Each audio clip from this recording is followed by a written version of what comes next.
Imagine you're a handsome young man around the age of 25. Handsome and single. It just so happens you meet two gorgeous women, very attractive women. They're identical twins. They're gorgeous in exactly the same way. Both of them want to get married to you. You have to choose between one sister who is an Orthodox Muslim and the other sister who's an atheist, who's a libertine, who's a free thinker, but who happens to be a drug addict. If you're really being 100% honest, the fucked up thing about this thought experiment is that it comes down to fear. It comes down to fear and control. You think, even if I inwardly remain an atheist, even if I just go through kind of the pantomime of pretending to believe I'm Muslim, even if I put up with joining a religion that cuts off part of my dick, the Muslim woman, the Orthodox woman, her I don't need to be afraid of. Her I think I can control. And it's bad, and it's evil, and it's wrong. But it fucking explains why the world is the way it is right now, and why it has been the way it fucking has been for the last 1,000 years. And this free-thinking, liberal, libertine atheist, if you want to, we can add the word feminist. We could add a whole bunch of other qualifiers in here. The fact that she's a drug addict makes you afraid.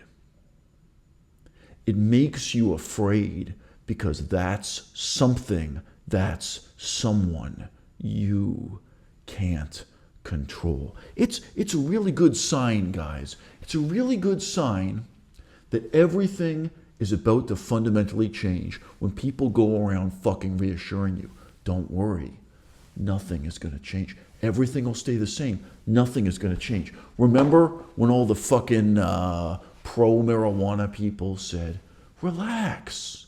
When we decriminalize marijuana, nothing's going to change. All the harm reduction people said, safe injection sites, don't worry. Nothing's going to change. The government enabling and effectively legalizing heroin, cocaine, methamphetamine, fentanyl. Don't worry. It's not going to be a problem. Nothing is going to change. Everything changed. I was just going to say, if there's another Holocaust and people start... I just say, if they start rounding up the Jews again, I hope Ben gets gassed first. Or last. Can I not say that? Yes, you can. Oh my God. What am I gonna do? I can't. I'm not doing anything. I'm getting gassed. Undoubtedly, Jewish people have a lot of movies about that pain, and black people have a lot of movies about the pain of slavery, right? It's almost impossible to find a movie about Mansa Musa. When you go to the African History Museum in Washington, D.C., it doesn't start with the idea of Africans being kings. It starts with the idea of Africans being slaves. With Africans, how many times you've heard like a rapper, talk about we were kings? That's incorrect if we're Jew. If we're Jew, and since we are, we weren't the kings. We were the slaves that Moses freed. A Jewish friend of mine said, go visit the Holocaust Museum. And my response was, let's visit our Holocaust Museum, Planned Parenthood. With all due respect, I grew up in the Soviet Union. I'm Jewish. Parts of my family perished in the Holocaust of Nazi Germany. I have to push back that there is a difference of the atrocities at that scale, at that time, on an entire people. I was going to say the number, that's the difference. It's not the number. Because 6 million, well, also, African Americans are actually Jew also, the lost tribe of I can Israel. push back on that too. Okay, so Because when you say Jewish media, there's a echo of a pain that people feel that reminds you're saying it's redundant, right? No, I'm not saying it's redundant. I'm saying it's redundant. You're saying it's redundant. It's a redundant I'm saying statement. it's something the same thing. I'm saying that it's something that Joseph Goebbels, the propaganda minister of Nazi Germany, said.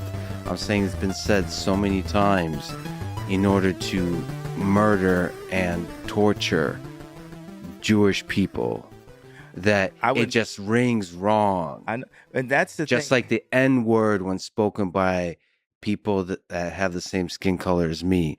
It reminds people of a very dark time. I know. If Jewish people would accept that I'm Jew, then they would see what I'm saying in a different way.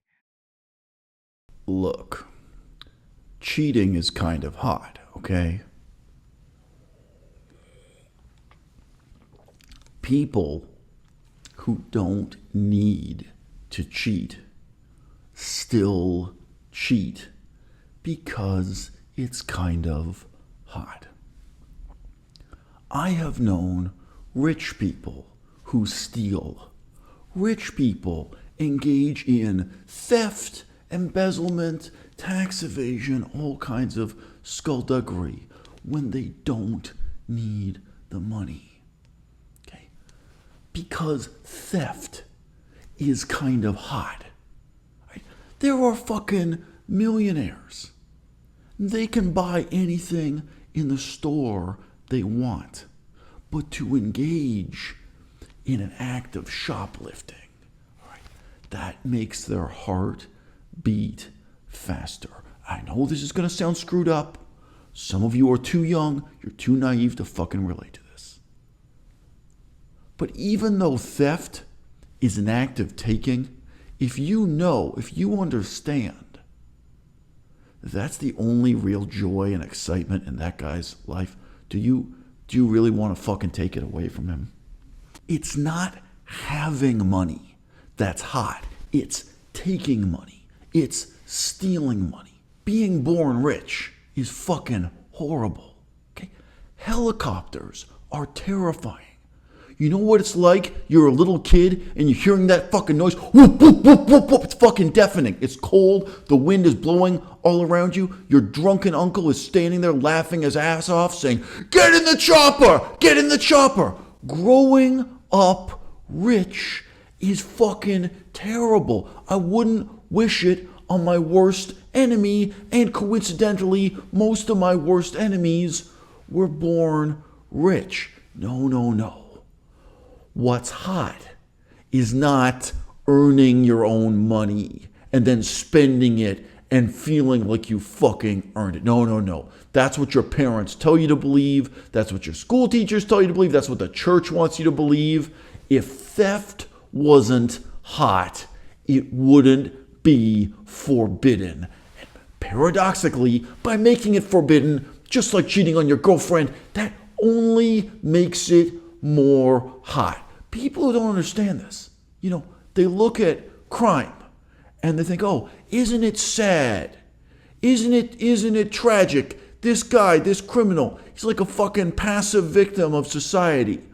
If only someone had given him a loaf of bread, he wouldn't have had to go out and steal." No.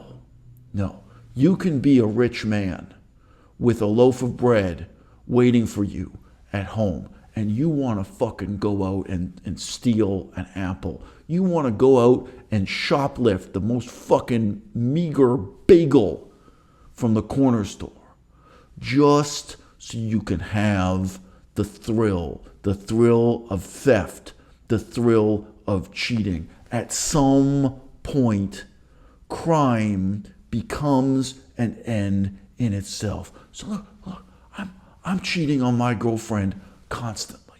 Okay? If I understand this, what am I gonna do? What am I gonna do? Set up a rules-based system that not only renders me a hypocrite, but in effect rewards her for violating the rule itself?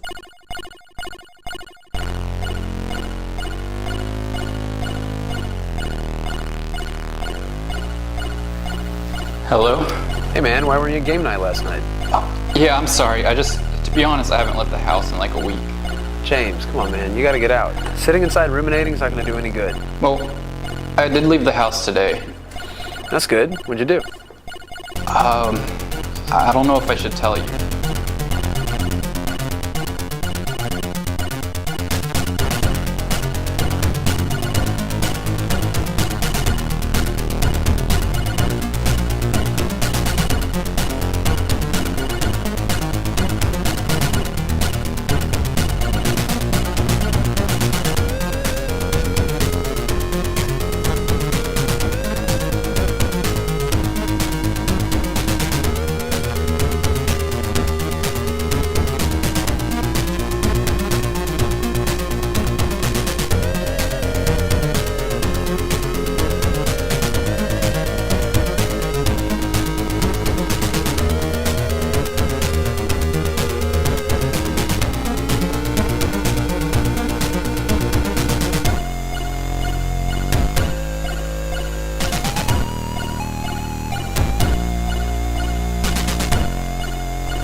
And you didn't relapse again, did you? No, I did purchase some alcohol though.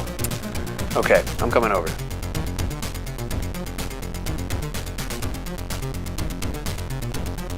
Did you pour out the alcohol? Oh, yeah. Okay. You mind if I take a look in your fridge? No, go for it. I knew you were gonna ask that.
Satisfied?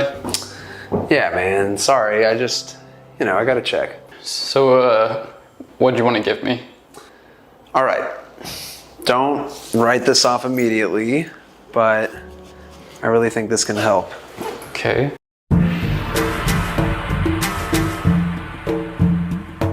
Emotionally, people are screwed up by social media for the same fundamental reason that they're emotionally screwed up about voting.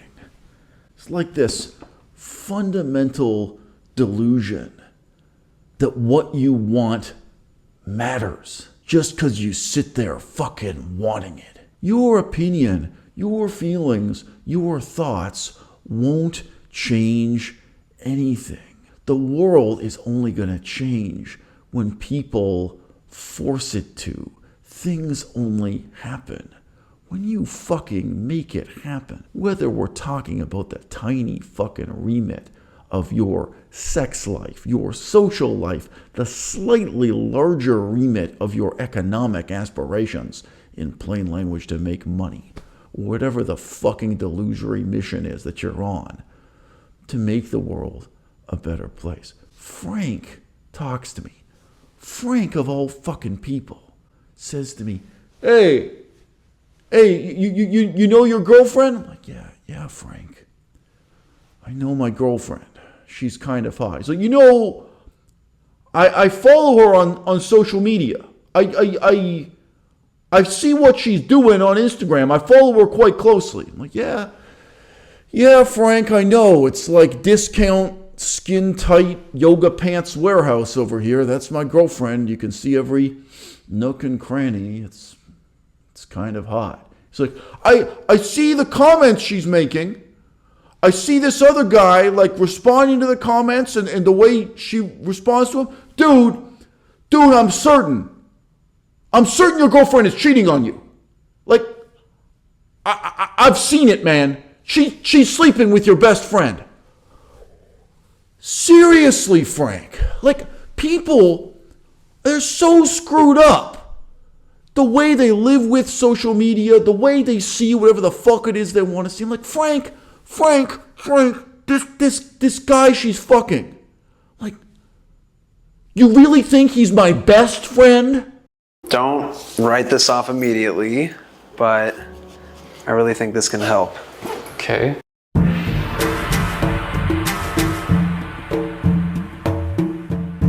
Dan, I know, look, you don't have to connect with like every single aspect in here, but I have so many problems with religion though. I get it. Look, the first time I went to church, I was the exact same way.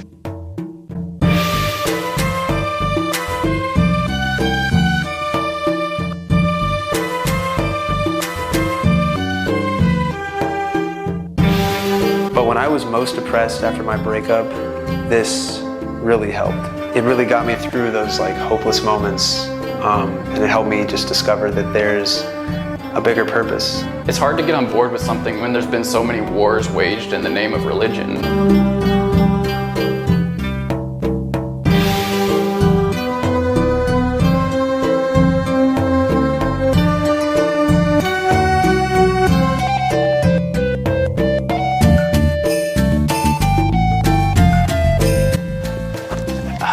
Excuse me, have you seen a little boy around here, like 10 years old? No, I haven't, sorry. Okay, thank you. Actually, what is that you're reading? Oh, I just found it over there. Is it yours? Actually, yeah, I think so.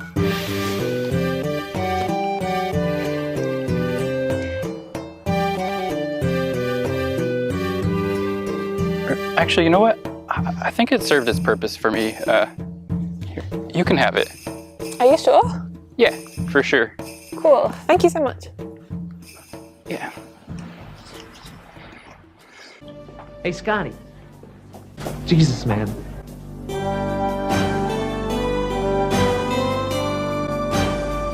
When you become an atheist, when you really, truly challenge and overturn the authority of the priest, of the pastor, of the tradition of the church going back 1,000 years, when you overturn the authority of the Bible, of the Quran, of all the holy books, whether you've read them or not, when you see through your parents' bullshit and you discard their authority as nothing to begin asking and answering all those important questions for yourself, it's completely inevitable that you're going to challenge and overturn the concept of monogamy. I'm not telling you you're going to come to the same answers I've come to, but I'm telling you, you are going to have to ask yourself all the same questions. And here's one more question you should be uncomfortable that you already know the answer to. What if it wasn't your wife? What if it wasn't your husband that you were making this strange decision for, choosing between an Orthodox Muslim and an atheist drug addict? What if instead you had to make that choice for yourself? Would you rather be an Orthodox, true believing Muslim, or would you rather be a drug addict? Now, the answer is totally different, because when it's you, when you're the one who believes, when you're the one who comes under the power of the church and of all its fucking precious illusions, prayer, God, faith in an afterlife, when you believe, you're the one who loses control of yourself. You'd have more agency, more self-control, and more freedom as an atheist who was a drug addict. People are fighting and killing and dying in the streets of Iran right now. They're fighting for the future of atheism. They're fighting for the future of democracy. And they're fighting to have the same kind of sexual freedom you and I watching this video take utterly for granted. What about you? What are you fighting for?